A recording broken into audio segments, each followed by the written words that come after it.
Ishita Jain is an illustrator and designer graduating from the MFA Illustration as Visual Essay program at School of Visual Arts.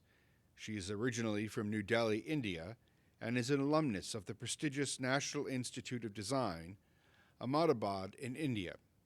She recently co authored and illustrated her first book, The Girl Who Went to the Stars and Other Extraordinary Lives, which was published in 2019 by Penguin Random House, India. Ishita loves to draw on location and enjoys documenting the people, places, and stories that surround her. With her thesis book, Searching for Sunshine, Ishita went around New York drawing and interviewing people who work with plants. She's delving into the field of visual journalism to share stories of the connection between people and the green spaces that surround them.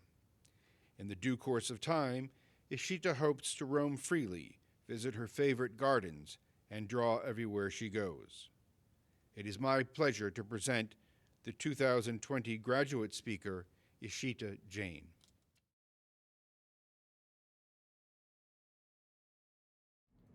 Thank you, Dr. Cyphers, President David Rhodes, Executive Vice President Anthony Rhodes, members of the Board of Directors, distinguished guest speaker John Waters, department chairs, faculty, staff, parents, guests, members of the class of 2020.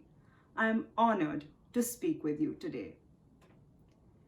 As we are all sitting in our respective rooms and homes for this year's very unusual commencement, I find myself reminiscing about our shared studios at SVA. On the 12th floor of a building in Chelsea, there are 40 cozy studios in the MFA Illustration as Visual Essay department. Each studio has 4 walls, some desks, a chair, a lamp. Some studios have windows, but none have doors. By simply walking a few feet from your studio, you can peek into an entirely different world. On my right is a studio full of large canvases, full of rich abstract paintings, and a really comfy looking chair. To my left is a studio crammed with tiny zines, colorful prints, and there is paper everywhere. Across from me is a studio with a foldable mattress, toothpaste, and some screen prints on the wall. The mechanics of time, space, and chance have led us all to this place together, and I can step into the lives of 39 other artists, their art, their point of view, in a matter of a few steps. We, as artists, designers, filmmakers, educators, creators, and innovators often have the tendency to live very isolated lives. Holed up in our workspaces and our own minds, we often forget to look beyond our own walls to appreciate the world that surrounds us. Now, more than ever, I feel the importance of community. Today, all of us graduate students of SVA leave the comfort of our engineered spaces, both virtual and real, where we get to meet fellow artists, faculty, and friends by default every day.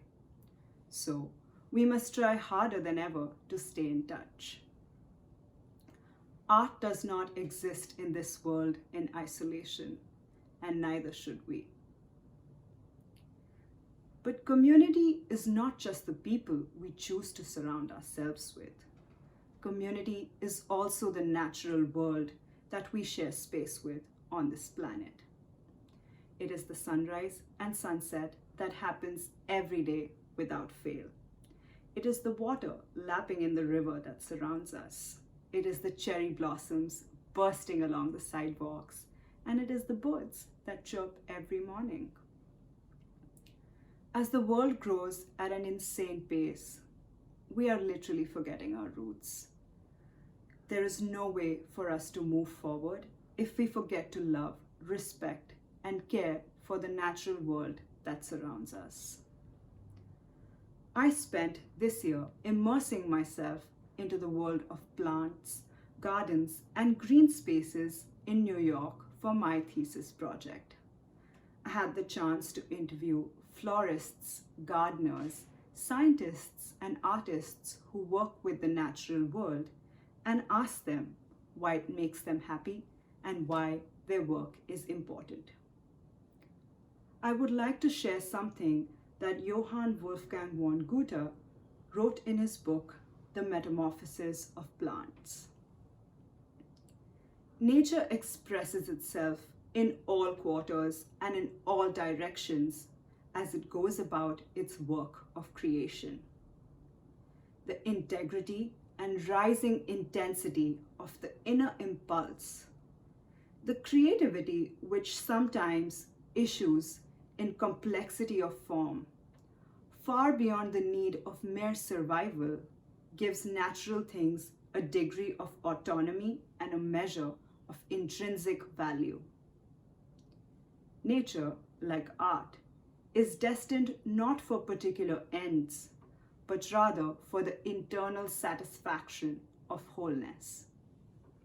I urge all of you to keep doing what you love, to define your own notion of success, to keep making art that fulfills you and spreads goodness in your community.